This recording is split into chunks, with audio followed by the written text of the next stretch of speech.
एक समय शिव जी महाराज पार्वती के साथ हरिद्वार में घूम रहे थे।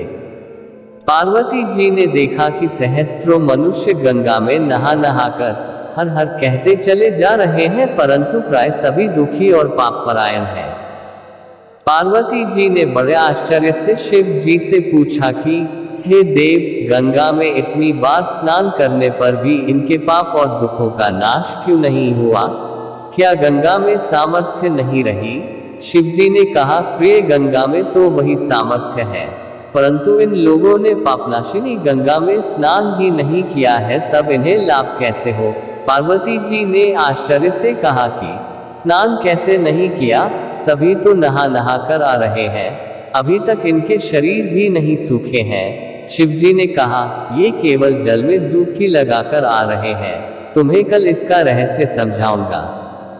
दूसरे दिन बड़े जोर की बरसात होने लगी, गलियां कीचड़ से भर गईं।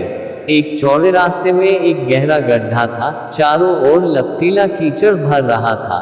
शिव जी ने लीला से ही वृद्ध रूप धारण कर लिया और दीन विवश की तरह गड्ढे में जाकर ऐसे पड़ गए जैसे कोई मनुष्य चलता चलता गड्ढे में गिर पड़ा हो और निकलने की चेष्टा करने पर भी न निकल पा रहा हो।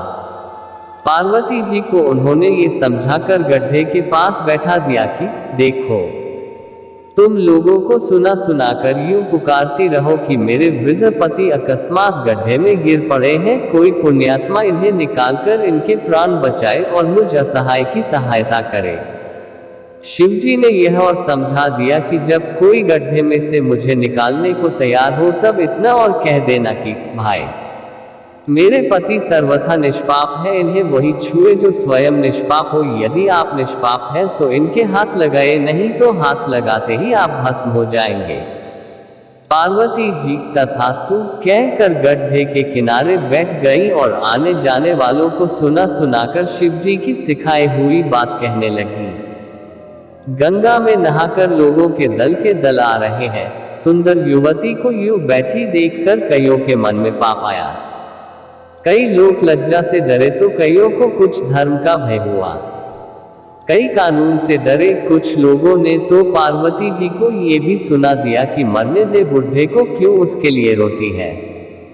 आगे और कुछ दयालु सच्चरित्र पुरुष थे, उन्होंने करुणावश हो युवती के पति को निकालना चाहा, परंतु पार्वती के वचन सुनकर वे भी रुक गए। उन्होंने सोचा कि हम गंगा में नहाकर आए हैं तो क्या हुआ, पापी तो है ही, कहीं होम करते हाथ न जल जाए, बुरे को निकालने जाकर इस स्त्री के कथनानुसार हम स्वयं भस्म न हो जाएं। किसी का साहस नहीं हुआ। सैकड़ों आए, सैकड़ों ने पूछा और चले गए।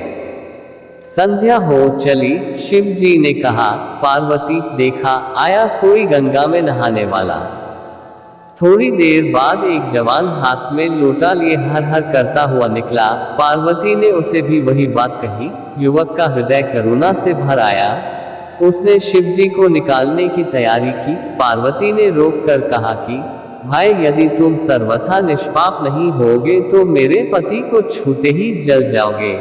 उसने उसी समय बिना किसी संकोच के दृढ़ निश्चय के साथ पार्वती से कहा कि माता, मेरे निष्पाप होने में तुझे संदेह क्यों होता है? देखती नहीं मैं अभी गंगा नहाकर आया हूँ।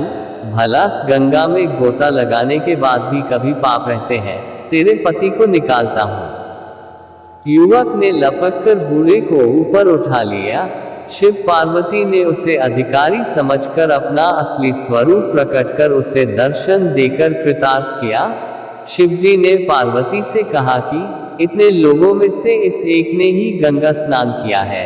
इसी दृष्टांत के अनुसार जो लोग बिना श्रद्धा और विश्वास के केवल दम के लिए गंगा स्नान करते हैं उन्हें वास्तविक फल नहीं मिलता, परंतु इसका यह मतलब नहीं कि गंगा स्नान व्यर्थ जाता है। विश्वास के साथ किए गए गंगा स्नान का मिलता है वास्तविक फल।